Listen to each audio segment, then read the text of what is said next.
University life का सबसे ज़्यादा मज़ा हॉस्टल में ही आता है। हंगामा, दोस्तों के साथ मस्ती, रात को जागना। लेकिन मेरे साथ जो वाक़या पेश आया, उसके बाद मैं किसी भी हॉस्टल में 104 नंबर का कमरा नहीं लूँगा। मशहूर शहर की मशहूर यूनिवर्सिटी में मैं नया नया आया था। रूम अलॉटमेंट के वक्त वार्डन ने मुझे एक रूम दिया, रूम नंबर 104। मेरा दोस्त बिलाल, जो कि उस वक्त मेरे बिल्कुल पास ही खड़ा था, उसने मुझे अपनी ओर खींचा और कहा, ये कमरा मत लेना। मालूम नहीं क्यों ये कमरा 5 साल से बंद पड़ा। मैंने हंसते हुए कहा, क्यों, यहाँ कोई भूत रहता है क्या?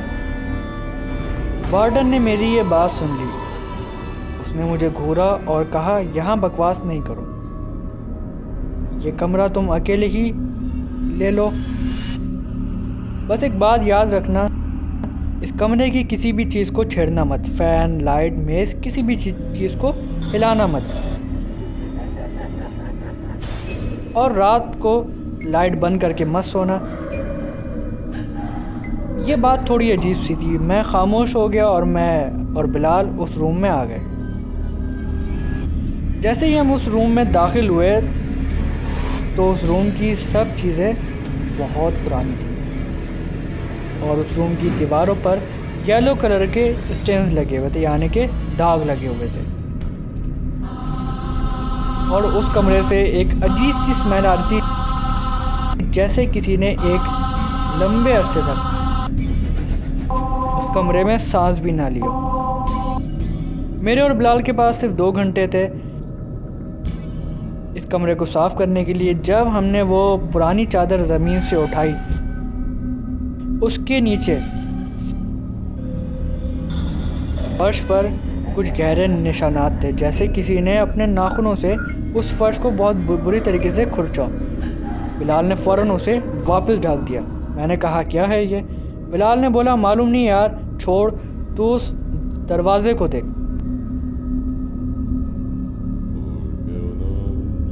मैंने दरवाजे को देखा तो वहाँ पर एक स्टिकर लगा था और उस स्टिकर पे लिखा था, प्लीज़ डोंट स्क्रैच। हमने हंसी में इस बात को इग्नोर कर दिया। रात को मैं अकेला था। दोस्तों ने कहा, तुम अकेले रहो, हम रूम नंबर 105 में। मैंने लाइट ऑन की। बाहर का शोरगुल ख़त्म होने लगा था और फिर जब रात के 12:30 बज रहे थे, मुझे अपने कमरे में से एक अजीब सी हल्की सी आवाज़ आई। ये आवाज़ मेरे सूतों के पीछे से आ रही थी। आवाज़ थी जैसे कोई मोटा धागा ज़मीन पर धीरे धीरे घसीट रहा है। मैंने सोचा शायद चूहा होगा, लेकिन मैं हॉस्टल के 2nd फ्लोर पर रहता हूँ और सूतों के अंदर चूहा नहीं हो सकता। वो आवाज़ दोबारा आई, स्क्रैच करने की। ऐसा लगा जैसे कोई मेरे कमरे की दीवार के उस पार अपने नाखून रगड़ रहा। मैं फ़ौरन उठा और दीवार पर हाथ रखा। दीवार बिल्कुल ठंडी थी। जब मैंने अपने कान उस दीवार से लगाए तो आवाज़ बिल्कुल साफ सुनाई दी। लेकिन अजीब सी बात ये थी कि उस दीवार के उस पार तो वॉशरूम था, तो वहाँ से ऐसी आवाज़ आ कैसे सकती है? मैं दरवाजे पर गया और मैंने दरवाज़ा खोला तो देखा हॉलवे बिल्कुल खाली पड़ा है। वहाँ एकदम सन्नाटा है, सब लोग सो रहे थे। मैं वापस आया। मैंने वापस आके अपनी लाइट चेक की। लाइट एकदम ठीक थी। मैंने सोने की कोशिश की। फिर मुझे वार्डन की वो बात याद आई, फ़ैन को मत छेड़ना। मैंने ऊपर देखा, फ़ैन चल रहा था हल्की स्पीड पर। अचानक मेरी नज़र फ़ैन के ब्लेड्स पर गई। फ़ैन के ब्लेड्स के बीच में मेटल की रॉड पर ब्लैक कलर के निशानात थे। वो निशानात रस्सी से बांधने और फिर ज़ोर से खुलने के निशानात लग रहे थे। मेरा दिमाग अब पक सा हो गया था। मैंने कहा कि क्या ये वही निशानात तो नहीं है जो मैं सोच रहा हूँ? कि क्या यहाँ पर किसी ने सुसाइड तो नहीं की?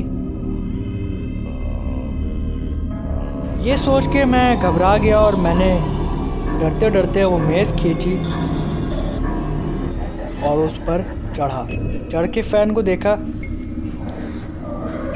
जब मैं फ़ैन की रॉड को देख रहा था तो मेरी नज़र उस फॉल सीलिंग पर पड़ी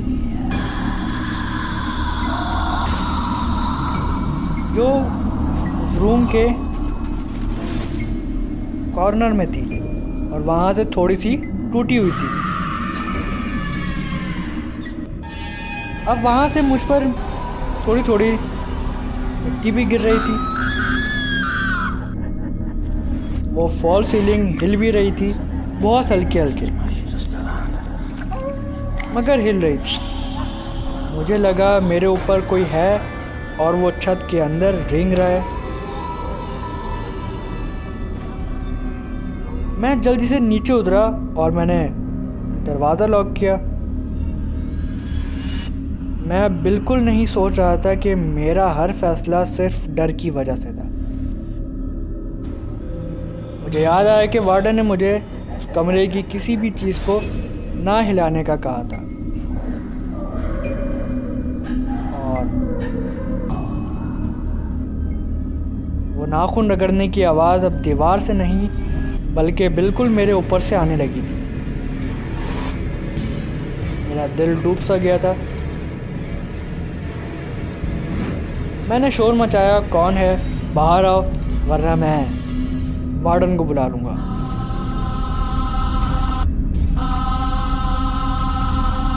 मेरे फ़ोन में बिल्कुल भी सिग्नल नहीं थे। यूनिवर्सिटी लाइफ का सबसे ज़्यादा मज़ा हॉस्टल में ही आता है और उस दिन के बाद से यूनिवर्सिटी ने उस रूम को हमेशा के लिए बंद कर दिया।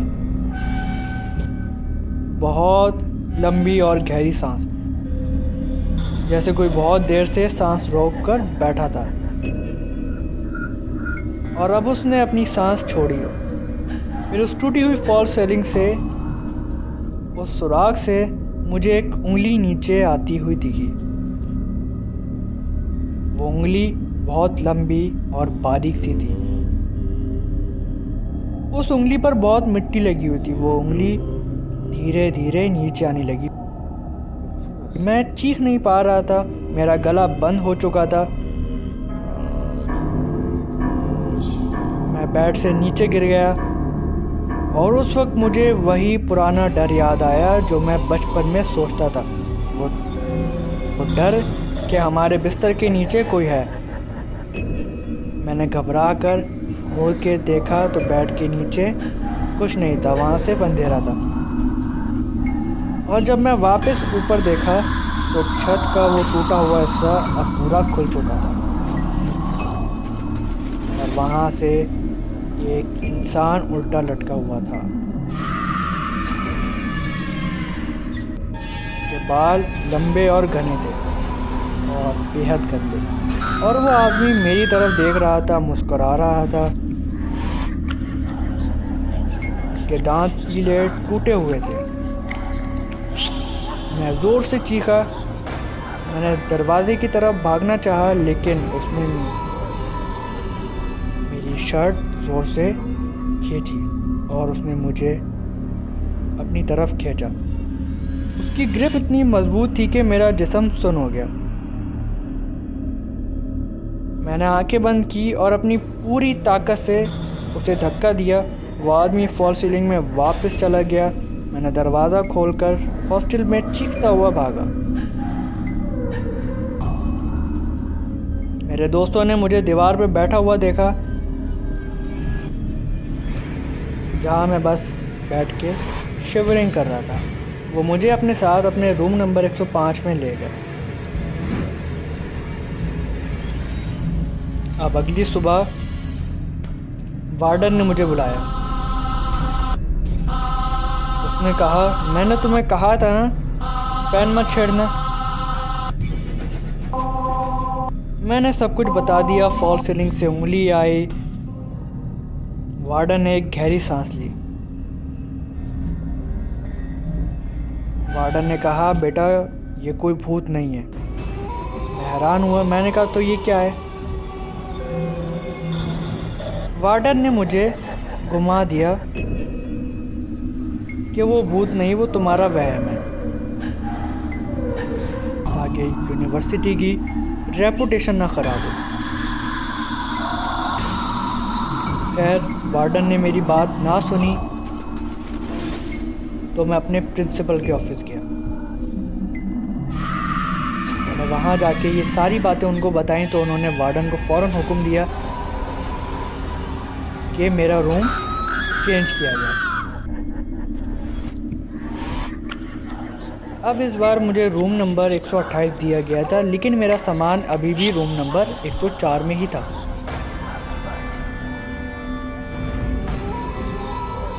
मैं अपने दोस्त के साथ उस रूम के अंदर गया। अब इस बार उस रूम का माहौल बहुत चेंज था, यानी कि अब वो उस रूम का माहौल पहले से कई ज़्यादा खौफनाक हो चुका था। मैं अपने दोस्त के साथ डरता डरता